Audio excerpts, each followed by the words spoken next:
जब हम ऑसिलेशन की स्टडी करते हैं तो हमने जितना भी पोर्शन ऑसिलेशन का पढ़ा, हमने ये मान के चला कि ऑसिलेशन के दौरान कोई एनर्जी लॉसेस नहीं हो रहे हैं। बट जबकि ऐसा नहीं होता है।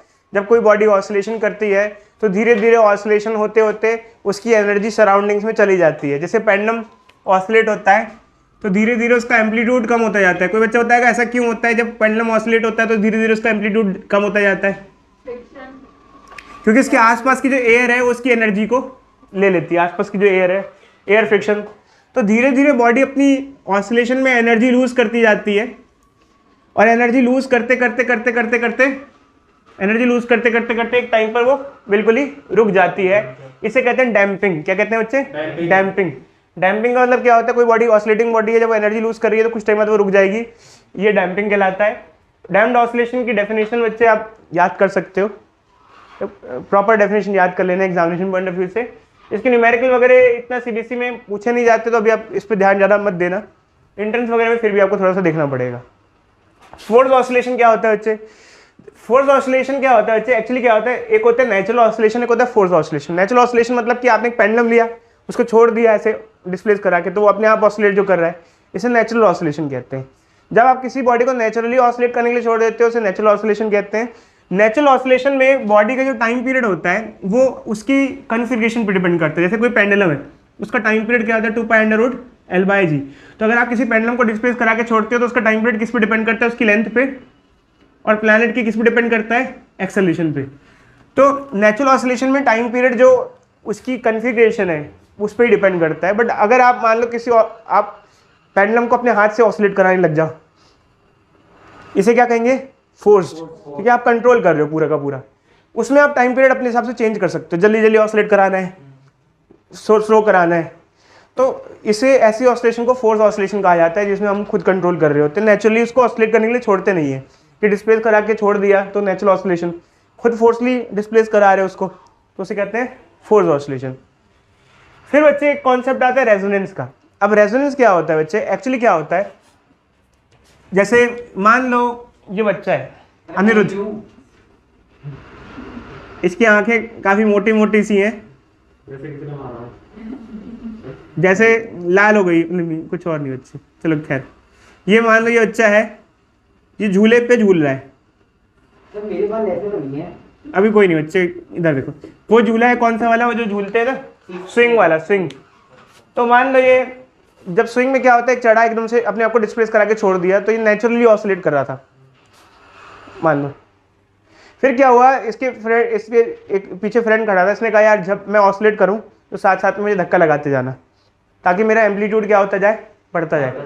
ठीक है, तो देखो जब ये बच्चा नेचुरली ऑसिलेट कर रहा था तो उसकी नेचुरल ऑसिलेशन हो रही थी। बट जब उस पर कोई फोर्स लगा के उसको, जैसे फोर्स लगा रहा है, तो एक्चुअली ये फोर्स ऑसिलेशन की कोशिश कर रहा है उसको। अब एक्चुअल में क्या होता है, कभी कभार क्या होता है कि जिस फ्रीक्वेंसी से ये ऑसिलेट कर रहा है, जो उसकी नेचुरल फ्रीक्वेंसी है, और फोर्स फ्रीक्वेंसी अगर सेम हो जाए तो रेजोनेंस अचीव होता है। अब मैंने जो लाइन बोली आपको समझ में नहीं आई होगी, मैं बताता हूँ। देखो जैसे मान लो ये हर 2 सेकंड बाद वापस वहीं आता होगा, 1 2 1 2 ऐसे ऑसिलेट करता होगा। तो जैसे ही पीछे आएगा वैसे ही वो जो उसका फ्रेंड है वो धक्का लगाएगा, उसी सिंक्रोनाइजेशन में। किसमें? सिंक्रोनाइजेशन में। अगर सिंक्रोनाइज नहीं करेगा, आगे पीछे धक्का लगा देगा, तो क्या काम हो जाएगा? नहीं। समझो, वो उल्टा इधर आ रहा है, उल्टा उधर धक्का लगा दे, उसको एक प्रॉपर ऑर्डर में फोर्स लगाना पड़ेगा ताकि उसका एम्पलीट्यूड धीरे धीरे क्या हो जाए? बढ़ जाए। मतलब फ्रीक्वेंसी क्या करनी पड़ेगी?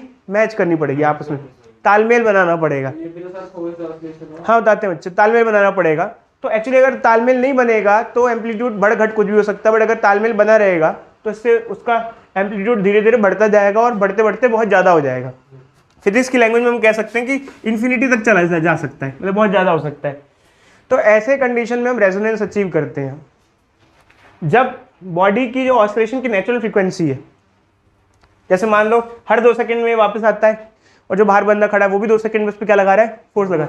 ये दोनों फ्रीक्वेंसीज मैच कर जाए और प्रॉपर तरीके से एग्जीक्यूट हो जाए, तो धीरे धीरे बॉडी का एम्पलीट्यूड बढ़ने लग जाता है, और बढ़ते बढ़ते वो इन्फिनिटी तक चला जाता है। ऐसी कंडीशन को कंडीशन ऑफ रेजोनेंस कहते हैं। समझो बच्चे, क्या कहते हैं? रेजोनेंस। अगर ये फ्रीक्वेंसीज मैच नहीं करेंगी, मतलब आगे पीछे हो जाएगा, तो ये रेजोनेंस अचीव नहीं होगा। रेजोनेंस का मतलब क्या होता है, एक बॉडी का एम्पलीट्यूड कंटिन्यूसली बढ़ता जाए बढ़ता जाए बढ़ता जाए। जब वो नेचुरली ऑसिलेट तो कर ही रही है और आप उसके ऊपर फोर्स ऑसिलेशन की जो फ्रीक्वेंसी दे रहे हो वो नेचुरल फ्रीक्वेंसी को क्या कर जाए, मैच कर जाए। समझे बच्चे? तो अगर मैच कर जाएगा तो उसका धीरे धीरे वो बढ़ता ही जाएगा, या मैच कर जाए या उसके हिसाब से ही हो, मतलब उसके ऑर्डर में ही हो। और अभी बच्चे कहते हैं सर उसके ऑर्डर में का क्या मतलब होता है? जैसे मान लो हर ये 2 सेकंड में वापस आता है, तो ये बच्चा पीछे जो खड़ा है उसको 2 सेकंड में फोर्स लगाना होगा, हाथ 2 में लगाए या तो 4 में लगा ले, क्योंकि 4 सेकंड बाद भी फिर से वो वापस आएगा। तो फ्रीक्वेंसी के इंटीजर फॉर्म में लगाए, ऐसा ना हो कि फ्रीक्वेंसी के नॉन इंटीजर फॉर्म में लगाए। भाई अगर वो 2 सेकंड में वापस आता है, 2 सेकंड में नहीं लगा पाए तो हर 4 सेकंड में लगाओ, हर 4 सेकंड में भी लगाएगा तो भी क्या होगा, एम्पलीट्यूड बढ़ेगा। तो इस तरीके से रेजोनेंस हो जाएगा इसका, और उसका धीरे धीरे क्या होने लगेगा, एम्पलीट्यूड बढ़ेगा। और अगर वो सिंक्रोनाइज नहीं कर पाएगा, दोनों की फ्रीक्वेंसी मैच नहीं करेगी, तो दोनों में तालमेल नहीं बैठेगा और उसका एम्पलीट्यूड हो सकता है बढ़ जाए, घट जाए, कुछ भी होता रहेगा। समझे बच्चे? अगर आपको अपने फ्रेंड को झुलाना होता है तेज तेज, तो आप एक प्रॉपर ऑर्डर में लगाते हो फोर्स, जैसे वो इधर आए वैसे ही आपको लगाना होता है। ऐसा तो नहीं रैंडमली वो जा रहा है कहीं भी, आप भाग भाग के उसको इधर से फोर्स लगा रहे हो, कभी इधर से फोर्स लगा दे रहे हो, ठीक है? तो इसका मतलब उसमें रेजोनेंस नहीं होगा बच्चे, ठीक है? समझ में आया बच्चे?